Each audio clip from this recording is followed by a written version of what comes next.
Okay, so finally we'll be conducting the test for nitrate anions. So 3 steps for it. First step is to add in an alkali. So I'll be adding in sodium hydroxide. Okay, second step is to add in aluminium foil.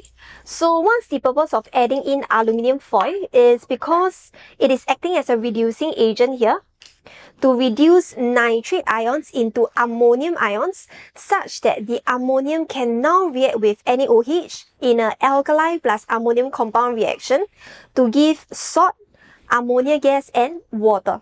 Okay, and the final step is to heat the mixture. So if there is nitrate ions present, ammonia gas will be produced. So to test for ammonia, since it is an alkaline gas, we'll be using a moist red litmus paper. Okay, so let me light up the Bunsen burner. Okay, so make sure that your red litmus paper is moist. So what I usually do is I'll moisten the entire litmus paper. I'll just put it on top at the mouth of the boiling tube. Okay, and I just proceed to heat. So remember that while heating, try not to do localized heating. So just swirl the reaction mixture back and forth.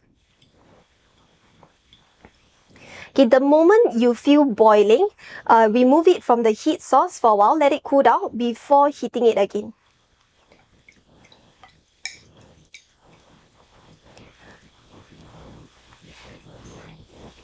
So as you can see, the red litmus paper has turned blue. So this indicates presence of ammonia gas, so nitrate ions are present.